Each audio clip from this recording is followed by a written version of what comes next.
lose all hope here. Yeah, And lose my this is the number. boundary, and this is a block situation, and don't even email me anymore. No. It's bad when the emailing is involved. Yeah, that's another level. Best, Hannah. Welcome to Pelvic POV with your hosts and doctors of physical therapy, Amanda Neary and Hannah Meyer. What's up, pelvic freaks? Hey, is that your line? Get out of here. What are you doing with my line? We're keeping that in. What's up, pelvic freaks? Welcome back to another episode of Pelvic POV. Where you're freaks for us and we're freaks for your pelvis, baby. There you go. Can you imagine if I just said that line for you? Yeah. You'd be so mad. And yes, I'm wearing a Halloween sweatshirt, okay? And yes, it's November. And yes, we are filming in November. And you know why I'm wearing this? Because my mom made it. Wait, she made it? Yes. I thought you said she found it. No, made it. She made that? Yes. Can she make me one? She I'll pay made her. it in the 90s. She doesn't do this anymore. Dude, that's so cool. And it glows in the dark. I'm obsessed with it.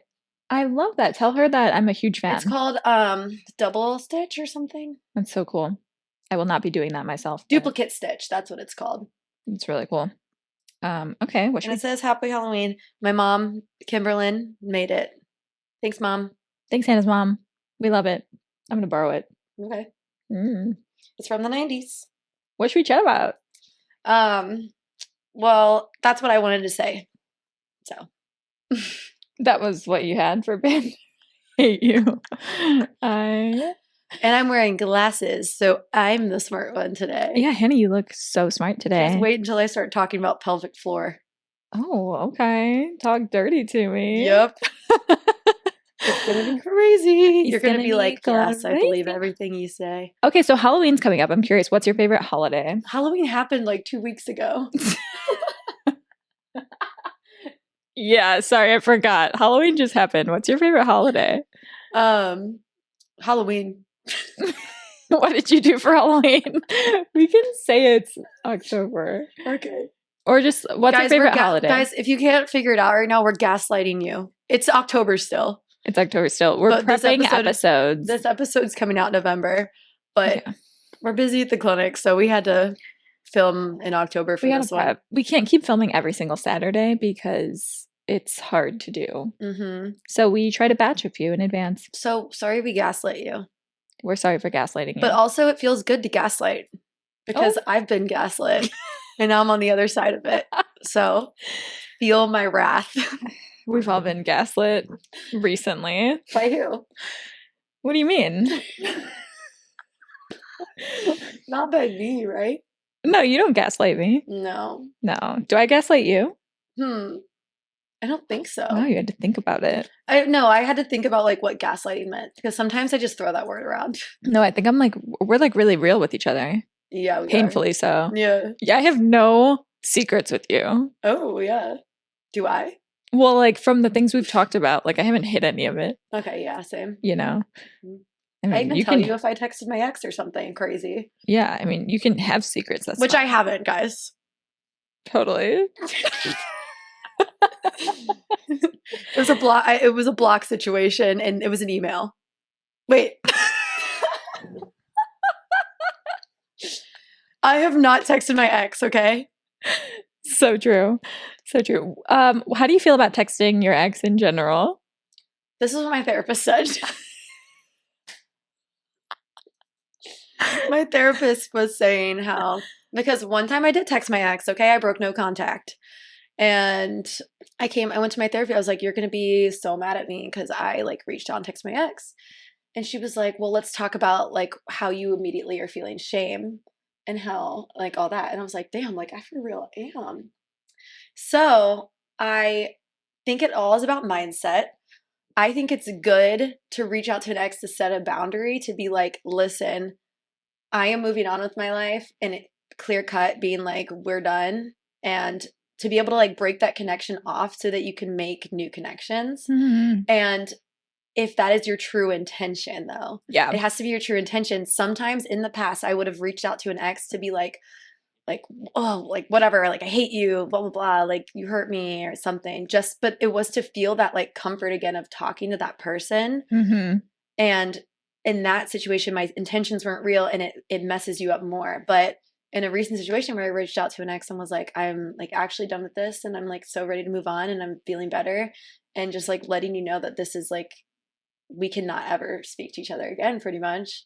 And I feel so Wow. free and I I'm feel so proud great. of And it was you. such a good, like, it's so good. Wow. Yeah. Yeah. And now I feel like I can, like, I feel like that's another reason I believe in love again because I'm like Yeah. disconnected from it. Yeah. And I will say, like, because that was a longer relationship, right? With like a longer relationship like that, we got out of long relationships at the same time this year. Once you are actually doing it from that clear-headed space and you don't have a hidden agenda behind the text, which, like, I don't think I texted my ex willingly this year once, other than to be like, I have mail at your place or something. But you just like realize that you don't want to anymore. No. Because you're like, especially when the emotional people, turmoil is just, when you get wronged, it's like you're not gonna want to be friends with that person. No. It's like I think you can be friends with an ex for sure. Like there's a couple people I've dated that I'm like, I could have a friendship with them. Do I necessarily? Not always, but I don't hate them or like I don't actively not want to be friends with them. But then there's people where you're like, yeah, I'm not gonna, once I'm actually over this, I'm not gonna want to be friends with you. Why would I?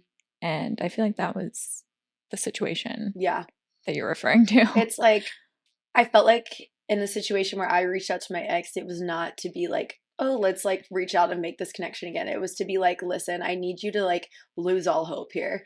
Yeah, and lose like, my this number. is the boundary, and like this is a block situation, and don't even email me anymore. No. You know it's bad when the emailing is involved. Yeah, that's another level. Best, Hannah. In this situation, I blocked. I wasn't blocked, okay? Yeah, but you would almost like encourage like them to block. Yeah, it's I'd like, like yeah, to be blocked. Please like, block me. please block me. This isn't good for you either. Yeah, it's not. Yeah. Leave, close this door. I'm ready. I'm on Hinge, baby. Yeah, I'm moving on and up. Honestly, Hannah, you sound so mature. It sounds like you're setting boundaries, and I love that for you. That's what I set on my intentions on my phone this week. Yeah. To set boundaries. I feel like I've also gotten better this year at just like not letting things disturb my peace. I don't take nearly as much personally as I used to. Yes. It has changed my life not taking things personally. I even told you that at work. I was like, if you ever need me to stop like fucking something up. That was the exact context, I'm sure. Or like I told you, I was like, you're my boss at the end of the day. And if I ever am doing something like at work where you're like, yo, you need to like pick this up, like it will not hurt my feelings and I won't take it personally because at the end of the day, like you're my boss. I think it's the best advice I've ever gotten is just like, it's not about you at the end of the day. If someone hurts you, if someone is talking shit about something you posted, like anything that might disturb your peace probably isn't about you. And when I actually reflect on that and take it to heart, it like totally changes my life. It's awesome. Yeah. It's awesome. Look at us. We're so ready. Can you tell we're in therapy. We're leveling up. We have really good therapists now. We do. I had a bad one. You did. You really did. Maybe I tell that story soon.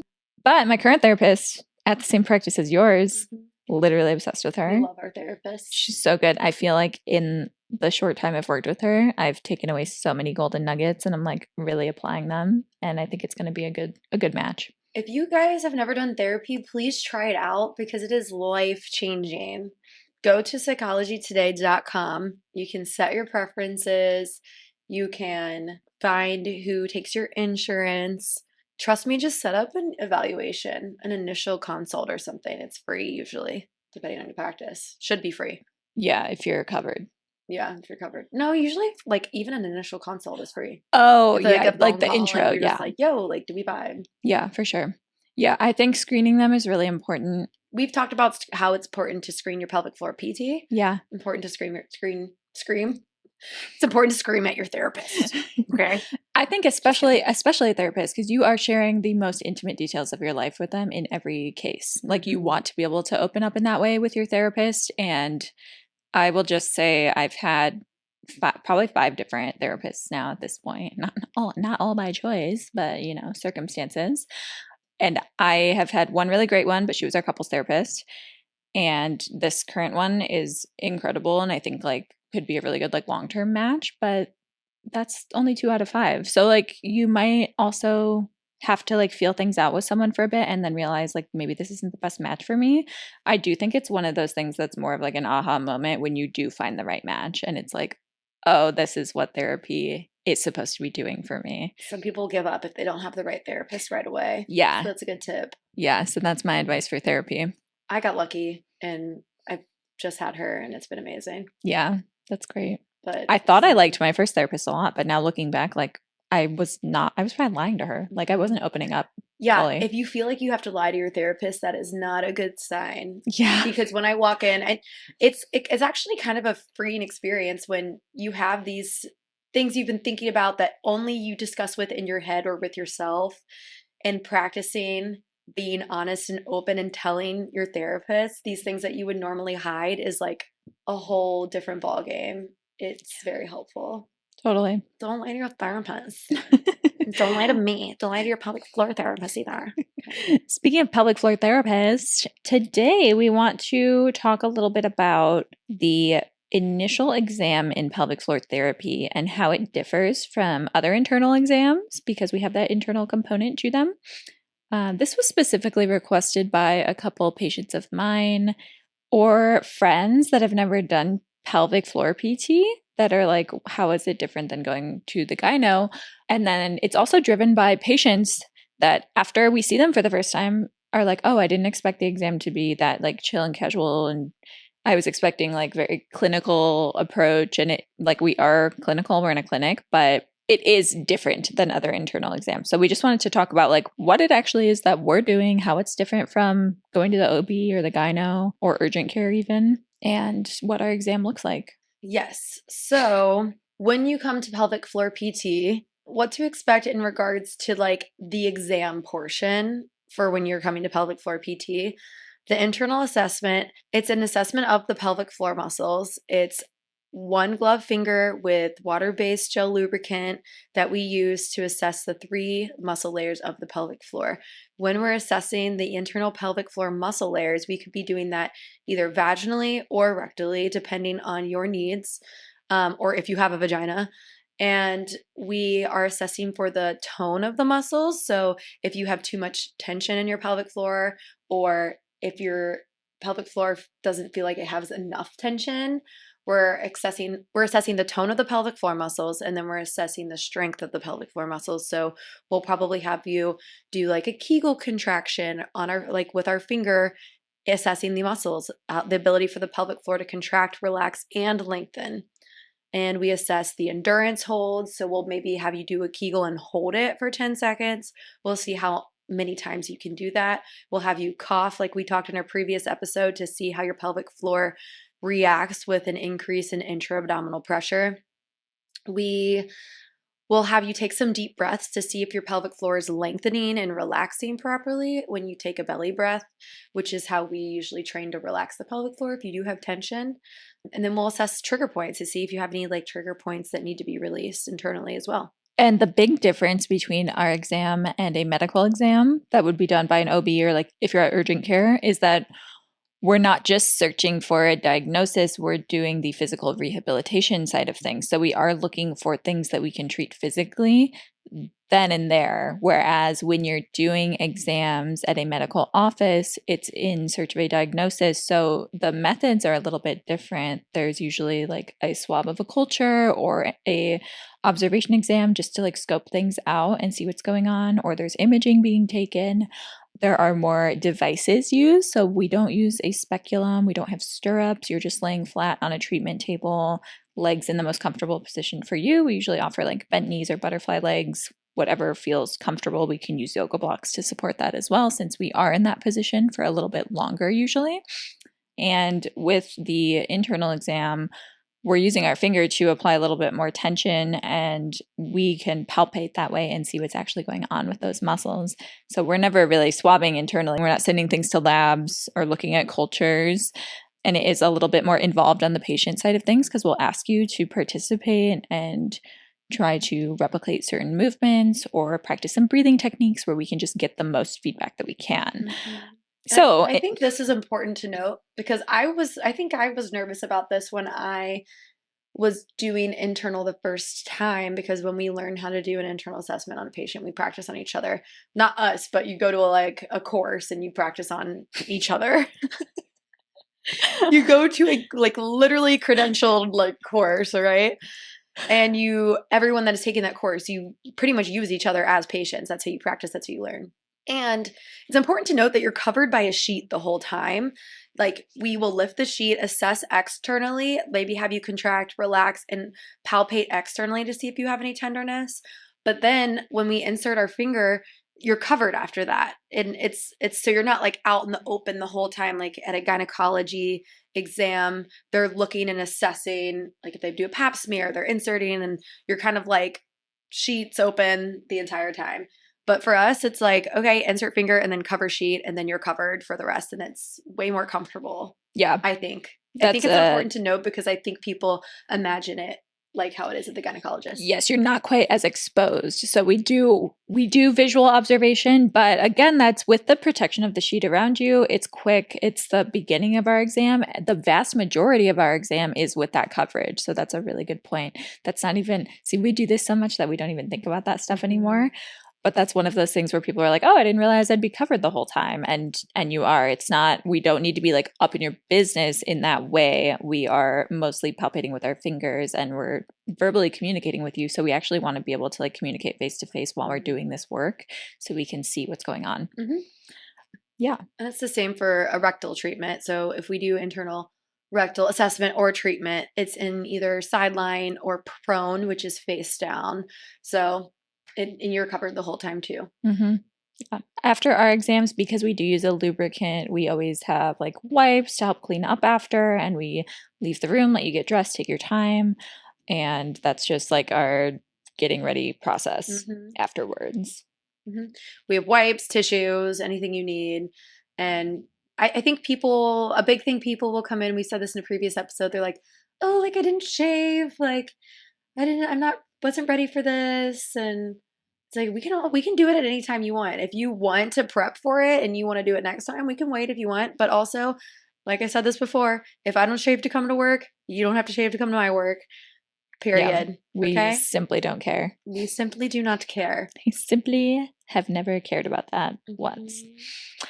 So yeah, that's our at the end of the day, it's whatever makes you the most comfortable. Mm-hmm. And if there's one day, if we are doing internal treatment is recommended for you every time you come in to your session, but you come in one day and you're like, I really don't feel like doing internal today. I feel achy, or I'm on my period and I don't want to, then we don't have to. We can target our session or focus our session on something that maybe we typically wouldn't do because we do focus more time on internal that day. So still go to your PT sessions, even if you don't want to do internal treatment that day, because there's a ton more that you can work on. Totally. This is another thing. An internal assessment is not required. Wow, these glasses are really working. I'm on a roll right now. Roll. Let's go. An internal assessment is not required, okay? It is recommended, but not required. So if it is something that you are just I need pelvic floor PT care, but I do not want an assessment of my vagina or anything like that, then that's totally fine. I have patients that are not ready for that, and we can work our way up to that eventually if it is a goal for you to eventually have an assessment of your pelvic floor muscles. But I have had patients before where we don't do any internal assessment. It is recommended because it does give us more information to really approach things head on, but there are ways that we can work around not doing an internal assessment. If you need pelvic floor PT and then that is the only thing holding you back, we can still do PT with you. Absolutely. Yeah. We are trained to approach things in multiple ways. Absolutely. But if you are coming for that internal assessment, those are the main differences between what you'll be doing with us and what you'll be doing at another medical office. So if you want any more clarifying questions on that, let us know. We wanted this to be a quick, informative episode on what our internal exams look like and what we're looking for. And we Hannah summarized it great with her initial comment, so I was just adding stuff as we go. It's the glasses. She's crushing it today. I know, it's the glasses. We always recommend to just wear comfortable clothes because typically we are working in the pelvic area, whether it's your adductors, the groin area, near your like lower abdomen or the glutes, where those areas could be exposed if we're working on those areas, whether it's through dry needling or anything like that. If you do wear a romper or something, we have gowns, but we just recommend wearing like comfy clothes and being prepped for that just in case. Yeah, that's a good point. And we do keep you covered no matter what. If we are working at your glute, we use draping techniques to make sure you're covered and you're not just like vulnerable and exposed the whole time. And we are also in a private treatment room the entire time. So it's only you and your therapist the whole time. You're not going to be in a room with like 10 other PTs and a bunch of different patients and you're like exposed in any type of way. Yeah, that was a good point though, because if people do come in with a dress, they're like, oh, how do we get covered? And we have gowns here for that, for those scenarios. And then similarly, if you are someone who menstruates and you're on your period, we have pads that we can put down just for like a little extra padding. We can still fully do internal treatment if you're coming in on your cycle. Again, always up to the patient, not required. But sometimes it is recommended based on what you're coming in for that we still do internal treatment. So if you're up for it, we have extra coverage that we can use in those cases as well. Mm-hmm. And we always keep tampons and pads on hand for afterwards too. Mm-hmm. We have a white noise machine. We have it's like a little spa. We have a essential oil diffuser we throw on. I have one patient that brings fuzzy socks every time because they're like, I just want to be comfy. And I'm like, you pop off. I love that. Mm-hmm. Oh my gosh, should we get branded fuzzy socks? Should we get branded gowns? Imagine cute little like green like pelvic, and it says the Pelvic Institute on it for a gown. That's true. That could be cute. Or maybe like let's edit the matches, the yoga mats from the yoga mats. I like do want to get new green, yoga mats. Institute. I want a new yoga mat. I know you do. Bad. It's high on my list. Mm-hmm. If you're a patient with us, you know our beef with our yoga mats. Yeah, but I forgot to mention at the beginning, we signed our new lease. Oh, yeah. For our clinic expansion. So we are expanding. We're going to have more gym space. And in that expansion, we'll hopefully be replacing our yoga mats at some point. So yeah, we have exciting things coming up at the Pelvic Institute. It's going to be awesome. So awesome. Awesome. But yeah, we hope this clears it up. This is an episode for us to be able to send to people if they ever ask, like, what does the exam look like? So we wanted to keep it short and sweet. But if you have any specifics that you want us to dive into, please let us know. Or if you have any questions that came up because of this episode, let us know. Make sure you're following us on social media at Pelvic POV. There you can access our personal accounts and the link in our bio, which will lead you to sign up for our newsletter, to get any exclusive episode insights and release information. And in there, you can also access all of our episode links. Thanks, Pelvic Freak. Thanks. I didn't like that. Bye, Pelvic Freak. Bye.